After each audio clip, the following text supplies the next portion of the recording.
आजादी मांगती है कुर्बानी जो दी हमारे बुजुर्गों ने।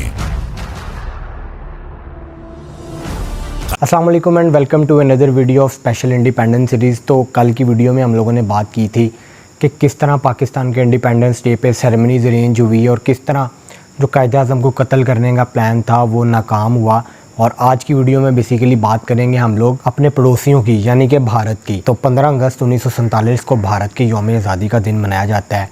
तो 15 अगस्त से पहले जो 14 अगस्त को इंडिया के लीडर्स और इंडिया में हो रहा था, पहले उसके ऊपर अगर हम लोग बात करें तो कांग्रेस ने 14 अगस्त को ये ऐलान कर दिया था कि पूरे भारत में जितने भी जहाँ पे ये गाय और जानवर वगैरह ज़िबा होते हैं इसको बंद कर दिया जाएगा। उसके अलावा कांग्रेस ने जो है जितने भी पूरे भारत में सिनेमाज़ थे वहाँ पे फ्री शोज़ दिखाने का ऐलान किया। उसके अलावा जितने भी दिल्ली में स्कूल थे, जो बच्चे स्कूल में पढ़ने आए थे, उनको स्पेशल स्वीट्स और एक इंडिपेंडेंस मेडल दिया गया।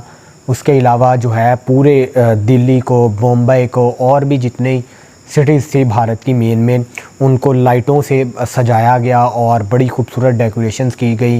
इंडिया के लीडर चाहे वो जवाहरलाल नेहरू हो जाएं, सरदार वल्लभ भाई पटेल हो जाएं, वो भी अपने तरीके से तैयारियां कर रहे थे। स्पेशल जो उनके ट्रेडिशनल ड्रेस थे वो उन्होंने वियर किए। लेकिन जहाँ पे एक तरफ हिंदुस्तान में जो है वो बड़ी सेलिब्रेशंस का इनकाद किया जा रहा था, वहाँ पे कुछ ऐसी हिंदू तंजीमें भी थी जिन्होंने पार्टीशन को वेलकम नहीं किया था और उन्होंने इन सेरेमनीज़ और जितनी भी और सेलिब्रेशंस हो रही थी उनको बाइकआउट करने का ऐलान किया। जिसमें से सबसे पेश थी हिंदू महासभा, जो एक तंजीम थी। उन्होंने अपने फॉलोअर्स को कहा था कि this is a moment of सोरो, ये कोई खुशी की बात नहीं है कि हम इसको सेलिब्रेट करें। उसके अलावा जो इंडिया की पार्टीशन के सबसे ख़िलाफ़ थे लेकिन इंडिया में उनसे बड़ी पर्सनैलिटी या बड़ा लीडर शायद ही कोई पैदा हुआ हो, जी मैं बात कर रहा हूँ महात्मा गांधी की। तो गांधी ने जो है वो इंडिपेंडेंस डे को अपनी जो नॉर्मल रूटीन थी उसके मुताबिक ही गुजारने का फ़ैसला किया। और बल्कि उन्होंने अपने फॉलोअर्स को भी यही कहा कि वो इंडिपेंडेंस डे पे स्पेशल प्रेयर्स और स्पेशल जो है वर्शिप करें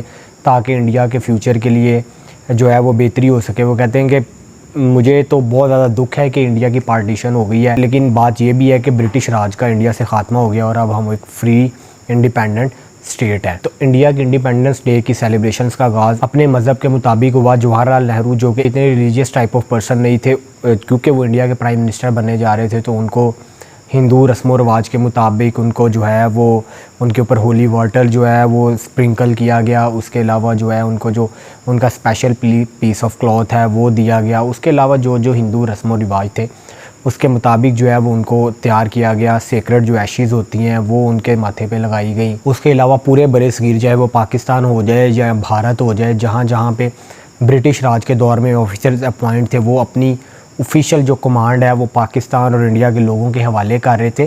तो ये तो सारा 14 अगस्त को चल रहा था। उसके बाद जब 15 अगस्त 1947 आई, यानी कि इंडिया का इंडिपेंडेंस आया, वो कहते हैं ना a lovely dawn of freedom, मतलब कि आज़ादी की सुबह का आगाज़ हुआ। तो जवाहरलाल नेहरू, लॉर्ड माउंटबेटन, उसके अलावा और जो इंडिया के लीडर्स थे वो न्यू दिल्ली की तरफ गए। काफ़ी ज़्यादा लोग जमा थे उनको देखने के लिए और जवाहरलाल नेहरू ने जाके दिल्ली की असम्बली में अपना ख़िताब किया।